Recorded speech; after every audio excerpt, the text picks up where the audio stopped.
Hey everyone, my beautiful family, if you're new here, hit that subscribe and like button right now because what I'm about to confess today has left me shaking. I never thought I'd be sharing this, but as a single mom tidying up my 18-year-old son's room while he was away at college orientation, I found something that shattered everything I thought I knew about us. It started like any ordinary afternoon. I'm 42, divorced for years, and my son Ethan has always been my whole world, the sweet boy who stayed home with me through everything. His room still smelled faintly of his cologne mixed with that fresh laundry scent I love, and I smiled thinking how grown-up he was now. The late afternoon light filtered through his curtains, casting soft shadows across the bed where we'd once curled up for movie nights.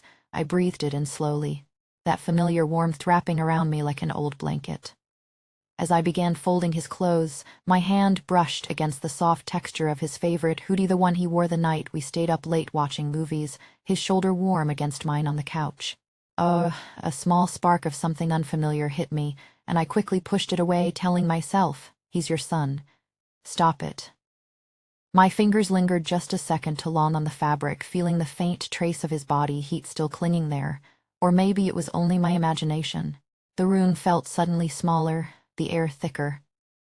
I swallowed hard, heart tapping unevenly against my ribs. I kept going, trying to focus on the simple task, but every piece of clothing carried echoes of him. The way he'd laugh softly when something funny happened on screen, his breath brushing close enough that I could almost taste the popcorn on it. "This is ridiculous," I whispered to the empty room, yet my pulse wouldn't settle. Why did the scent of him make my skin feel so alive all of a sudden? I folded faster, but my mind kept drifting back to that shoulder press, that quiet closeness we'd shared without thinking twice. Then, while dusting his desk, I found his journal tucked under some notebooks. The leather cover was worn smooth from his hands, and before I could stop myself, I opened it. The pages were filled with entries about me, how he noticed the way my hair falls when I laugh, how my perfume lingers in the hallway after I pass by. My heart raced. I shouldn't be reading this, but the words pulled me in deeper. "Mom looks so beautiful today in that old sweater. It makes me want to." The sentence trailed off and heat flooded my cheeks. I closed it quickly, but the handwriting, that familiar slant, stayed burned behind my eyes. That night, alone in bed, the memory of his handwriting and that faint cologne scent on the hoodie kept replaying. I felt a warmth spreading through me that I hadn't felt in years. "This is wrong," I whispered to myself, pulling the covers tighter, but my body betrayed me with a quiet ache of longing I tried to ignore. The house was so silent without him. Just the clock ticking downstairs, and my own breathing, shallow and unsteady. I turned over, pressing my face into the pillow, but it was his scent I imagined there instead. The next day, while he was still away, I went back to his room. I sat on his bed, running my fingers over the sheets that carried his scent, imagining him there. Internal voice screaming, "You're his mother, this obsession is dangerous." To trace the indentation where his head would rest, and for one breathless moment, I let myself wonder what it would feel like if he were lying beside me right now. Close enough that our breaths could tangle. I stood up to fast, dizzy with guilt, telling myself this was just a mother's missing her son, but the pull was already there, quiet and insistent, like gravity drawing me back to the center of his world, and as I left the room, door clicking softly behind me, I realized my fingers were still trembling, carrying the ghost of that forbidden warmth. I kept tidying, telling myself it was only curiosity, nothing more, but the journal stayed open in my mind like an invitation I hadn't asked for. Later that same afternoon, I returned to his desk, the wood still cool under my palm from the morning air. My fingers found the edge of the notebook again, and this time I didn't close it right away. The ink looked fresher on the next page, his handwriting a little hurried, as if he'd written it while thinking of me right after I left the room. "She doesn't know how her laugh makes the whole house feel warmer," it said. My breath caught, shallow and sudden, the way it does before a storm rolls in. I shouldn't have kept reading, yet each word felt like his voice brushing against my ear in the quiet. The house was empty, sunlight slanting through the blinds in thin golden lines across his bed. I sat there longer than I meant to, the journal balanced on my knee, pages turning almost by themselves. He wrote about the way my robe slips off one shoulder when I reach for something on the high shelf, how he pretends not to notice but can't stop noticing. He trose slowly up my neck. Not from embarrassment, exactly, but from something heavier, sweeter, pulling low in my stomach like a secret tide. "She's my mom," he reminded himself in one line, then crossed it out lightly, the pencil marks faint but visible. That small striker thaw made my pulse stumble. I pressed my lips together, fighting the urge to trace those lines with my fingertip, as if touching the paper could bring his thoughts closer to my skin. That night the ache didn't fade. I lay under my own sheets, the ceiling fan turning lazy circles above me, but my mind stayed in his room, replaying the curve of his letters, the faint cologne that clung to the hoodie still folded on my chair. The warmth inside me grew restless, spreading like spilled honey. Slow and impossible to ignore, I turned onto my side, hugging the pillow tighter, whispering into the dark. "This can't be happening. He's your son, only your son." Yet my body remembered the shape of his shoulder from that movie night, the steady rise and fall of his breathing so near mine, and the ache answered back with a quiet hunger I hadn't felt since before the divorce. The silence pressed in, broken only by my own uneven breaths, each one carrying his name like a confession I wasn't ready to speak aloud. The next morning I told myself I would stay away, focus on laundry or bills or anything normal. But by midday my feet carried me back down the hall anyway, as if the room itself was calling. I sat on the edge of his bed again, the mattress dipping softly under my weight, sheets still holding the ghost of his scent mixed with the clean smell of the detergent I always use for him. Smoothing the smoothing the fabric where his body would press at night, imagining the warmth that would be there if he were home. The pull was stronger now, like an invisible thread tightening between us even with miles separating us. "You're crossing something you can uncross," the voice in my head warned, sharp and frightened. But another voice, softer and trembling, answered, "Just for a moment. No one will ever know." I closed my eyes, letting my fingers drift along the pillowcase, feeling the slight coolness give way to the memory of heat. Shell's heart hammered so loudly I wondered if the neighbors could hear it through the walls. The air in his room felt thicker, charged, as though the space itself held its breath with me. Every second I stayed made the wrongness feel more intimate, more alive, like a secret garden only we could enter. I knew I should stand up, walk out, lock the door behind me, and never return until he came home. Instead I lingered, the growing pull wrapping around me like warm arms I wasn't supposed to want, drawing me deeper into thoughts that circled him not as my boy, but as something dangerously close to a man who saw me. And then, as I finally rose to leave, my gaze caught on the half-open drawer of his nightstand, something small and dark tucked inside, waiting. Then my fingers trembled as they reached in, brushing against the cool edge of a small wooden box I had never seen before. Stacks of them, some printed from his phone, others carefully cut from old family albums. Most were innocent enough at first glance, me smiling in the garden or reading on the couch, but others. God, the others captured me in ways I never knew he had seen. Me in my thin nightgown reaching for a glass at midnight, the fabric slipping just enough to hint at the curve beneath.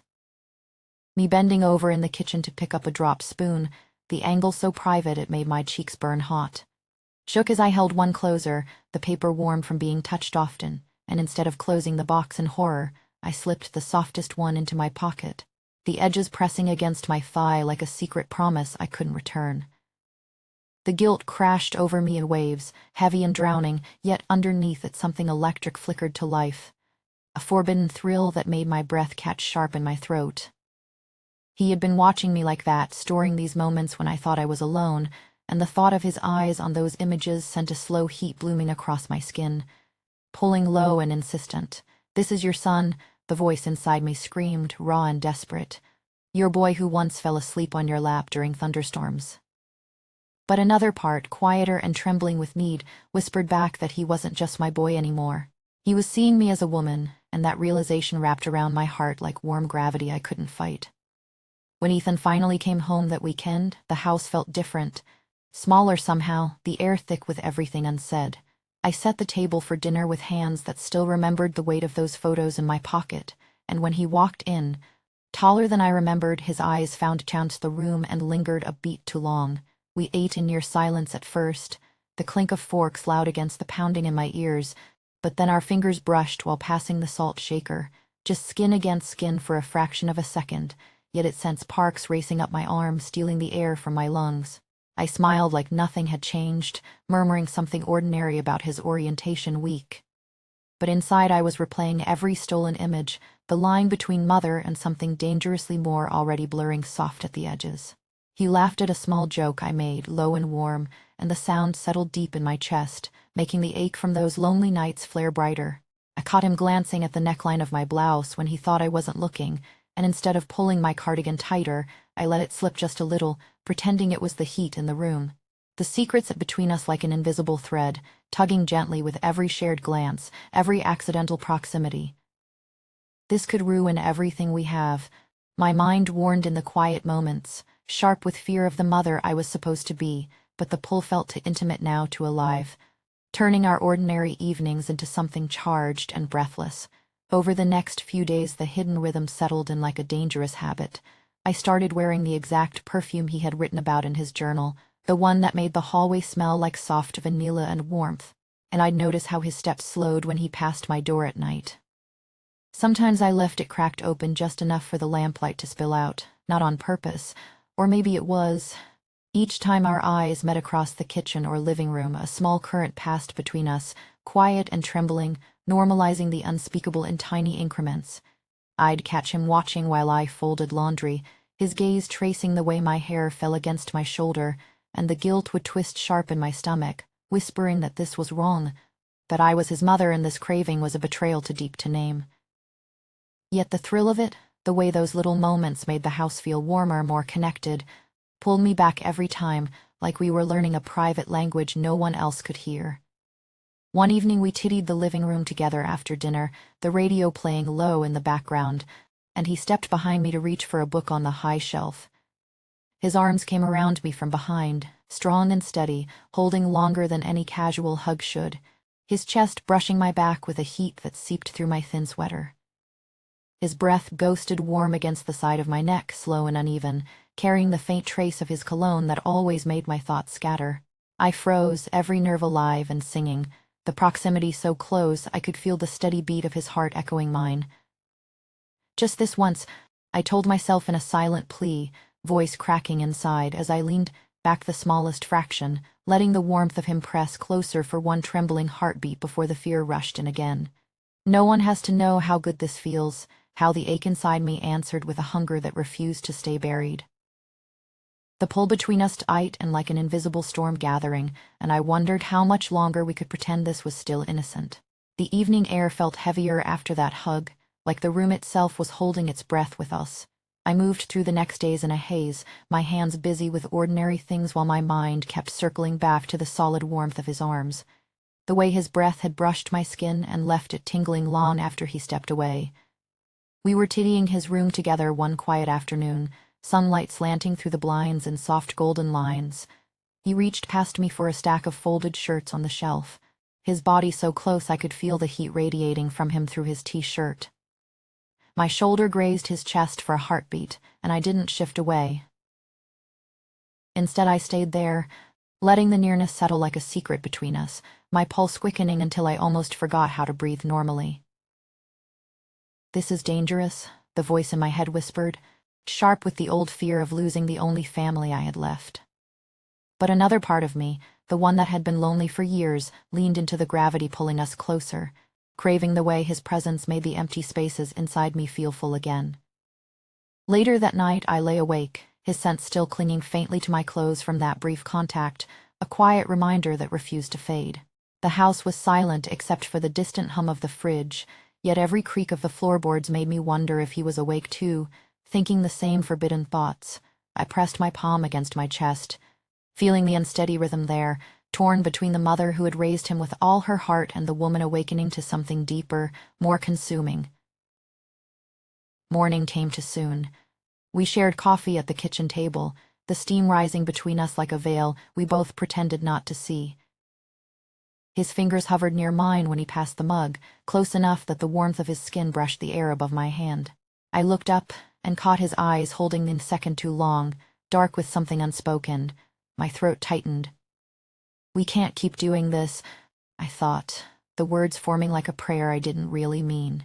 Yet when he smiled that small, shy smile reserved only for me, The ache bloomed wider, pulling me under like warm water I no longer wanted to escape.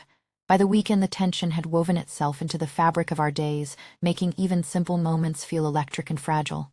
I found myself lingering in doorways, letting my robe slip off one shoulder while pretending to adjust a picture frame, knowing he might glance my way. Each time our paths crossed in the hallway, the air thickened with everything we weren't saying. My heart would stutter, guilt crashing over me like cold waves, reminding me he was still my boy, my responsibility, my everything. But the pull was stronger now, a silent current drawing us into this hidden rhythm where glances lingered and touches lasted fractions longer than they should. I sit here now in the dim glow of my bedside lamp, the sheet school against my skin, replaying every almost moment until my chest feels tight with longing. Part of me knows this path could shatter us both, leaving nothing but regret and broken trust in its wake. The mother in me screams to stop, to lock these feelings away forever. Yet the other part, the one that has felt truly seen for the first time in years, can't imagine letting go of this closeness we've uncovered. It's a terrible, beautiful storm inside me, and I don't know which way the wind will turn. So tell me, family, do you think I did the right thing by not stopping when I found those photos and felt what I felt? Or am I completely lost? Drop your honest thoughts in the comments. I read every single one. If this confession touched you, like and subscribe for the full uncensored details of what happened next when the tension finally broke. I need your support more than ever.